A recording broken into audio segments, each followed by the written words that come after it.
Hey guys welcome back to channel. So ഇന്ന് നമ്മൾ കാണാൻ പോകുന്നത് when life gives you tangerine എന്ന സൗത്ത് കൊറിയൻ ഡ്രാമയുടെ 5th എപ്പിസോഡാണ്. അപ്പൊ കഴിഞ്ഞ എപ്പിസോഡുകളിലായിട്ട് ഏസിനും ഗ്വൻസിക്കും മാരേജ് ഒക്കെ കഴിഞ്ഞ് ജീവിക്കുന്നതിനിടയിൽ ഗ്വൻസിക്കിന് ആകെ കൂടിയിട്ടുണ്ടായിരുന്ന ആ ഒരു ജോലി നഷ്ടപ്പെട്ടത് നമ്മൾ കണ്ടതാണ്. സോ ഈ ഒരു എപ്പിസോഡിന്റെ സ്റ്റാർട്ടിങ്ങിൽ ഗ്വൻസിക്ക് വേറെ കുറെ ഷിപ്പുകളിലും ബോട്ടുകളിലൊക്കെ കയറാനായിട്ട് ട്രൈ ചെയ്യുന്നുണ്ടെങ്കിലും ഏസിന്റെ ബ്ലൈൻഡ് ഡേറ്റ് ആയിട്ട് വന്ന ആള് അവിടുത്തെ വളരെ പവർഫുൾ ആയിട്ടുള്ള ഒരു മെർച്ചന്റ് ആയതുകൊണ്ട് തന്നെ അയാള് ഒരിക്കലും ഗ്വൻസിക്കിന് ജോലി കൊടുക്കരുത് എന്ന് മനഃപൂർവ്വം കരുതിയിട്ട് തന്നെ അയാളുടെ ഇൻഫ്ലുവൻസ് വെച്ച് ബാക്കി എല്ലാവരോടും ഇവന്റെ കാര്യങ്ങളൊക്കെ പറഞ്ഞിട്ട് ഗ്വൻസിക്കിന് ഇപ്പോൾ ഒരു ബോട്ടിലും ജോലി കിട്ടാതിരിക്കുകയാണ്. മാത്രമല്ല ഇപ്പോൾ ഓൾറെഡി ഏസൻ പ്രഗ്നന്റ് ആണ്. അതല്ലാതെ ഇവർക്ക് ഫീഡ് ചെയ്യാനായിട്ട് വേറൊരു കുഞ്ഞും കൂടി ഉള്ളതുകൊണ്ട് എന്ത് ചെയ്യണമെന്ന് അറിയാതെ ഗ്വൻസിക്ക് ആകെ വളരെ സ്ട്രേഞ്ച് ആയിക്കൊണ്ടിരിക്കുമ്പോൾ ഏസിന്റെ അമ്മയുടെ ഒരു ഫ്രണ്ടൊക്കെ അവളെ വന്ന് കണ്ടിട്ട് ഗ്വൻസിക്കിന് ഏറ്റവും ഇഷ്ടം കടലിലെ ജോലികളാണെങ്കിലും തൽക്കാലത്തേക്ക് നിങ്ങളുടെ വീട്ടിലെ കാര്യങ്ങളൊക്കെ നോക്കാൻ വേണ്ടിയിട്ട് വല്ല കൺസ്ട്രക്ഷന്റെ വല്ല പണിക്ക് പോകാനായിട്ട് അവനോട് പറയാനായിട്ട് ഏസനോട് പറയുന്നുണ്ട്. ആ ഒരു സമയത്ത് നാട്ടിൽ റോഡിന്റെ പണിയൊക്കെ നടക്കുന്നതുകൊണ്ട് ഇവിടെയുള്ള ആരോടെങ്കിലും പറയുകയാണെങ്കിൽ ഒരു ജോലി എന്തായാലും അവർ കൊടുക്കാതിരിക്കില്ലെന്നൊക്കെ അവൾ പറയുമ്പോൾ അവളുടെ ഇപ്പോഴത്തെ ഒരു സിറ്റുവേഷനിൽ ജോലി വളരെ വേണ്ടപ്പെട്ടതുകൊണ്ട് തന്നെ ഏസൻ അതിനെപ്പറ്റി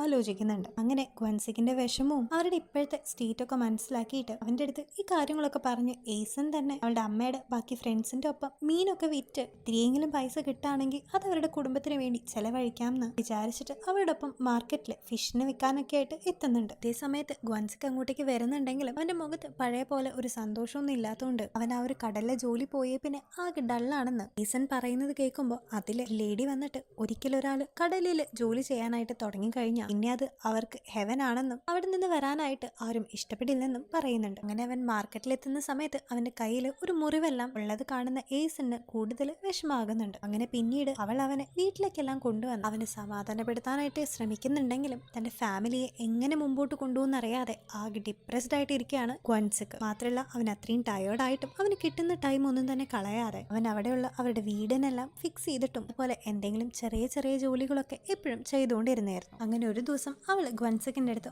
ഓപ്പൺ ആയിട്ട് എല്ലാ കാര്യങ്ങളും സംസാരിക്കാമെന്ന് തീരുമാനിച്ചു. അവന് 10 വയസ്സ് ഉള്ളപ്പോൾ മുതൽ അവൻ ഏസനെ നോക്കി തുടങ്ങിയതാണെന്നും അന്ന് മുതലേ തന്നെ അവൻ അത്രയും ഹാർഡ് വർക്കിംഗ് ആയിരുന്നുവെന്നും ഇത്രയും നാള് അവൻ അത്രയും വർക്ക് ചെയ്തുകൊണ്ട് തന്നെ കുറച്ച് നാൾ ഇനി റെസ്റ്റ് എടുക്കാനായിട്ട് ഇപ്പൊ അവൾ ആവശ്യപ്പെടുന്നുണ്ട്. ഇത് കേൾക്കുന്ന ഗ്വൻസിക്ക് ആകട്ടെ എനിക്ക് ഫീഡ് ചെയ്യാനായിട്ട് 4 മെമ്പേഴ്സ് ഉണ്ടെന്ന് അപ്പൊ അവളുടെ വയറ്റിലുള്ള കുട്ടീനെയും കൂടി ഇൻക്ലൂഡ് ചെയ്ത് പറയുന്നുണ്ട്. അങ്ങനെ ഇവര് 4 പേരെയും അറ്റ്ലീസ്റ്റ് എല്ലാ ദിവസവും 3 നേരം ഫുഡ് കൊടുക്കാൻ പറ്റി കഴിഞ്ഞാൽ തന്നെ ഞാൻ ഹാപ്പി ആവുമെന്നും എനിക്കങ്ങനെ ഭയങ്കര വലിയ അംബീഷൻസ് ഒന്നും ഇല്ലെങ്കിലും ഒരു ചെറിയ കാര്യമെങ്കിലും എനിക്ക് നടത്തണമെന്ന് അവൻ പറയുന്നുണ്ട്. അതുകൊണ്ട് തന്നെ അവൻ ഒരു ദിവസം പോലും വർക്ക് ചെയ്യാതെ ഇരിക്കാൻ പറ്റുന്നുണ്ടായിരുന്നില്ല. അങ്ങനെ ഇരിക്കെ തന്നെ അവരുടെ വീട്ടിൽ ഉണ്ടായിരുന്ന റൈസ് എല്ലാം തീർന്നു പോകുന്നുണ്ട്. അങ്ങനെ തന്റെ കുഞ്ഞിനെങ്കിലും ഫുഡ് കൊടുക്കാനായിട്ട് അവര് ലാൻഡ് ഓണറുടെ അടുത്ത് പോയിട്ട് ചോറൊക്കെ ചോദിക്കുന്നുണ്ടെങ്കിലും അവിടെ അവർക്ക് കഴിക്കാനുള്ളത് തന്നെ തികയുന്നില്ലെന്ന് പറഞ്ഞ് അവരവളെ ആട്ടി വായിക്കുന്നുണ്ട്. അങ്ങനെ വേറൊരു നിവൃത്തിയില്ലാതെ അവളിപ്പോ അവളുടെ മുത്തശ്ശീനെ തന്നെ കാണാനായിട്ട് അവളുടെ അങ്കിളിന്റെ ആ ഒരു വീട്ടിലേക്ക് ചെല്ലുന്നുണ്ട്. അങ്ങനെ ആ ഒരു ഇത്തിരി അരിക്ക് വേണ്ടി അവൾ അവിടെ ഇരുന്ന് കരയുമ്പോൾ നീ ഞങ്ങളോട് ആരോടും പറയാണ്ട് ഗ്വൻസിക്കിനെ കല്യാണം കഴിച്ചതല്ലേന്നും അപ്പൊ അവനാണ് നിന്റെ ഹസ്ബൻഡ് എന്നും നിനക്ക് എന്തെങ്കിലും ആവശ്യമുണ്ടെങ്കിൽ നീ ഇവിടേക്കല്ല അവന്റെ അടുത്താണ് പോയിട്ട് ചോദിക്കേണ്ടതെന്നൊക്കെ പറഞ്ഞ്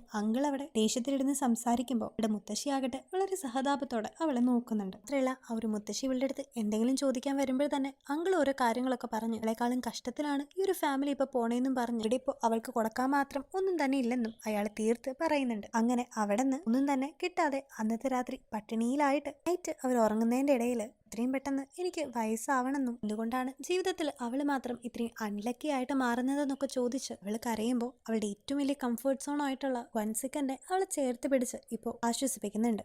ആ ഒരു സമയത്ത് പണ്ട് അവളുടെ അമ്മ എങ്ങനെയാണോ അവളെ താരാട്ട് പാടി ഉറക്കാറുള്ളത് ആ ഒരു കെയറും സ്നേഹവും ഇപ്പോൾ ഗ്വൻസിക്കിന്റെ അടുത്ത് നിന്ന് അവൾക്ക് കിട്ടുന്നുണ്ട്. ഈ ഒരു ലോകത്ത് എന്തൊക്കെ പ്രശ്നം വന്നാലും ഗ്വൻസിക്കിന്റെ ഒപ്പം നിൽക്കുമ്പോൾ അവള് നല്ല രീതിയിൽ തന്നെ റിലാക്സ്ഡ് ആകുന്നുണ്ട്.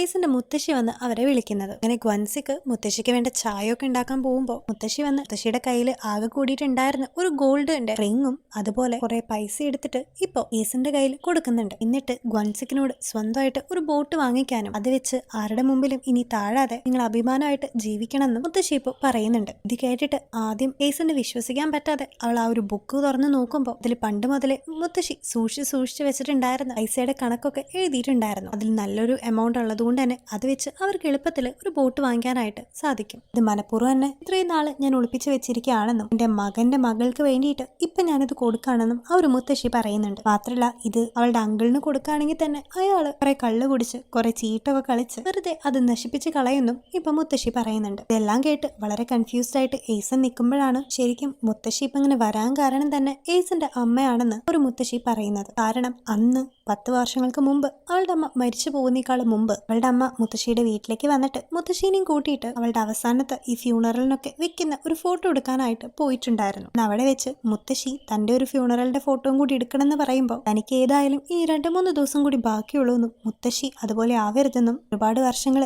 ജീവിക്കണമെന്നും താൻ മരിച്ചു പോയി കഴിഞ്ഞാൽ തന്റെ മകള് ഒരു അനാഥയായിരിക്കുമ്പോൾ അവൾക്ക് ആകെ കൂടി ഉണ്ടായിരിക്കുന്ന ഒരു ആശ്വാസം മുത്തശ്ശി ആയിരിക്കണമെന്നും ഏസന്റെ അമ്മ പറയുന്നുണ്ട്. മാത്രമല്ല ഏസൻ വളരെ കൈൻഡ് ആയിട്ടുള്ള ഒരു പെൺകുട്ടിയാണെന്നും ആർക്കും ഒരു ശല്യം ഉണ്ടാക്കാത്ത, ഒന്നിനു വേണ്ടി വാശി പിടിക്കാത്ത, പൈസയോട് യാതൊരു ആർത്തിയുമില്ലാത്ത ഒരു നല്ല കുട്ടിയാണെന്നും എന്നെങ്കിലും അവൾ മുത്തശ്ശിയുടെ മുമ്പിൽ വന്ന് എന്തെങ്കിലും കാര്യം പറഞ്ഞ് കരയാണ് അല്ലെങ്കിൽ കൈ നീട്ടാണെങ്കിൽ അതിനർത്ഥം അവൾ ജീവിതത്തിന്റെ അത്രയും വേഴ്സ്റ്റ് ആയിട്ടുള്ള ഒരു ഫേസിലായിരിക്കുമെന്നും അന്ന് മുത്തശ്ശി ഒരിക്കലും അവളെ കൈ ഒഴിയരുതെന്നും ഏസന്റെ അമ്മ പണ്ട് തന്നെ ഓൾറെഡി മുത്തശ്ശിയുടെ അടുത്ത് പറഞ്ഞു വെച്ചിട്ടുണ്ടായിരുന്നു. അങ്ങനെ പറഞ്ഞതിന്റെ ഒരു റിസൾട്ട് തന്നെയായിട്ടാണ് ഇപ്പോൾ ഇത്രയും സ്വത്തുക്കളൊക്കെ കൊണ്ടുവന്നിട്ട് മുത്തശ്ശി ഏസനെ കാണാനായിട്ട് എത്തിയിരിക്കുന്നത്.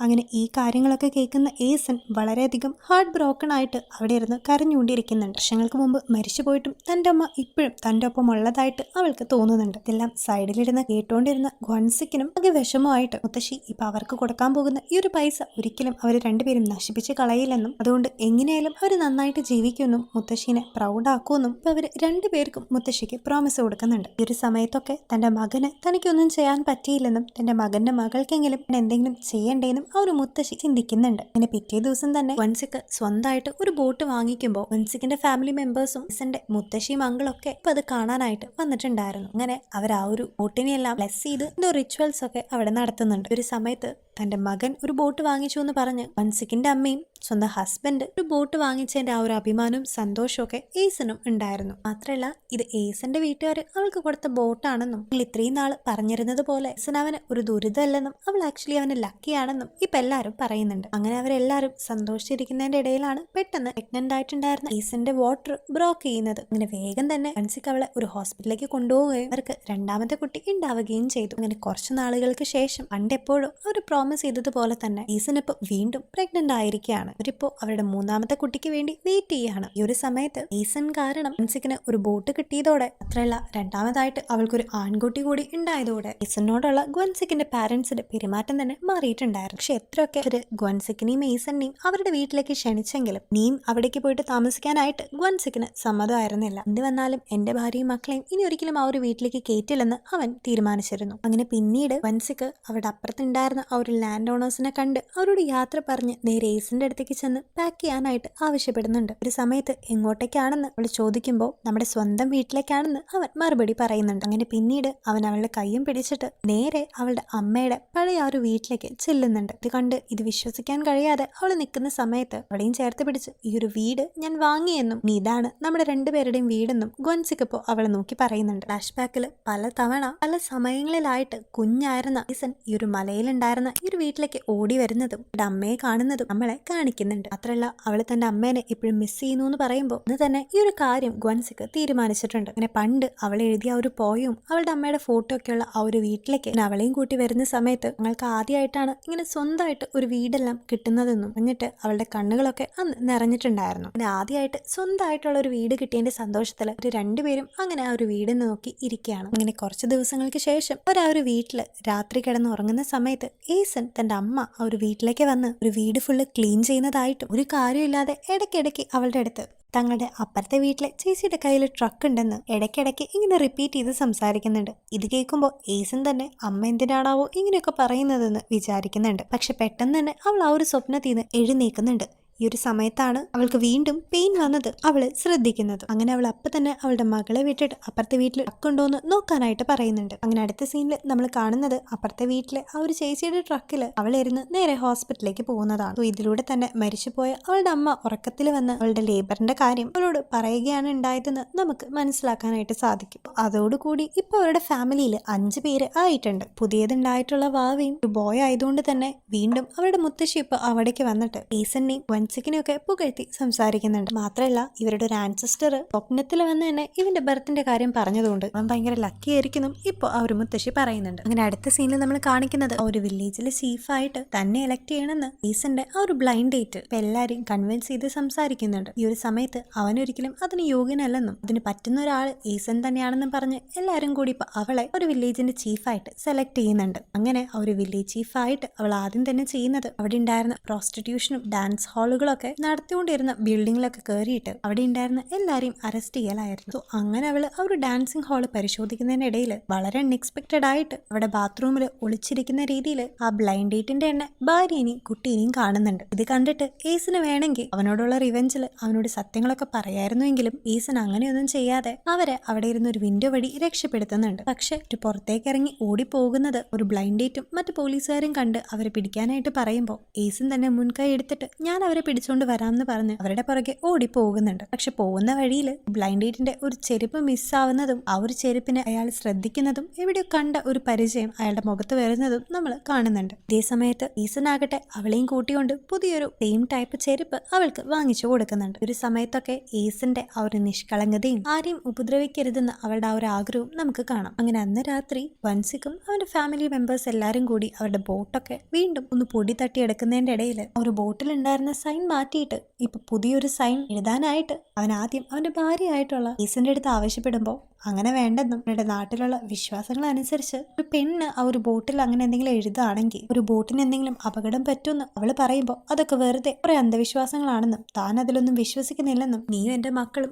ലോകമാണെന്നും നിങ്ങൾ അങ്ങനെ ബോട്ടിൽ എഴുതുന്നോണ്ട് ഒരു കുഴപ്പമില്ലെന്നും ഇപ്പൊ ഗ്വൻസിക്ക് പറയുന്നത് കേട്ടിട്ട് അവരുടെ മൂത്ത മകളായിട്ടുള്ള മ്യങ് അപ്പോ ബോട്ടിൽ എഴുതാനായിട്ട് വരുന്ന സമയത്ത് പെട്ടെന്ന് ഈസൻ അവളുടെ കൈയൊന്ന് പിടിച്ച് അവളെ നിർത്താനായിട്ട് നോക്കിയെങ്കിലും സ്വന്തം മകളുടെ മുഖത്ത് നോക്കിയിട്ട് അവളൊരു പെണ്ണായതുകൊണ്ട് മാത്രം അവൾക്ക് ആ ഒരു ബോട്ടിലൊന്നും എഴുതാൻ പറ്റില്ലെന്ന് അവൾക്ക് പറയാനായിട്ട് സാധിച്ചില്ല. അതുകൊണ്ട് തന്നെ ഏസൻ അവളുടെ കൈ വിടുകയും ഒരു രണ്ടുപേരും ഒരു ബോട്ടിൽ ഓരോന്ന് വരയ്ക്കുകയും ചെയ്യുന്നുണ്ട്. അങ്ങനെ അന്ന് അവർ ഫാമിലി ആയിട്ട് കടലിലേക്ക് പോകുന്ന സമയത്ത് ആ ഒരു കടൽ ദേവനോട് ഹസ്ബൻഡിനെ ഒരാപത്തും കൂടാതെ എല്ലാ ദിവസവും വീട്ടിലേക്ക് പറഞ്ഞയക്കണമെന്നും അതിന് വേണ്ടിയിട്ടാണ് എല്ലാ ദിവസവും ഞാൻ നിനക്ക് ഓരോ കാര്യങ്ങളൊക്കെ ഓഫർ ചെയ്ത് തരുന്നതെന്നൊക്കെ പറഞ്ഞിട്ട് അവളിപ്പോ ആ ഒരു കടലിനോട് സംസാരിക്കുന്നുണ്ട്. അങ്ങനെ സ്വന്തമായിട്ട് ഒരു വീടും ബോട്ടും ഒരു ഫാമിലി ഉണ്ടാക്കിയ സന്തോഷത്തില് ഇപ്പൊ ഏറ്റവും ഹാപ്പി ആയിട്ടിരിക്കുന്ന ഈസന്റെ ഗ്വൻസിക്ക് കിസ് ചെയ്യുന്ന ഒരു സീനോട് കൂടിയിട്ട് ഇന്നത്തെ എപ്പിസോഡ് ഇവിടെ എൻഡ് ചെയ്യാണ്. സോ ഗൈസ്, സാധാരണ ഡ്രാമാസ് ഒക്കെ ഒരു ബിറ്റ് ഡിഫറെന്റ് ആയിട്ടുള്ള ഈ ഒരു ഡ്രാമ നിങ്ങൾക്ക് ഇഷ്ടപ്പെട്ടു എന്ന് വിചാരിക്കുന്നു. സോ നിങ്ങളുടെ അഭിപ്രായങ്ങളൊക്കെ കമന്റുകൾ വഴി നിങ്ങൾ അറിയിക്കാൻ മറക്കരുത്. അപ്പൊ അടുത്ത വീഡിയോ ആയിട്ട് വേഗം കാണാം. Till then take care and by.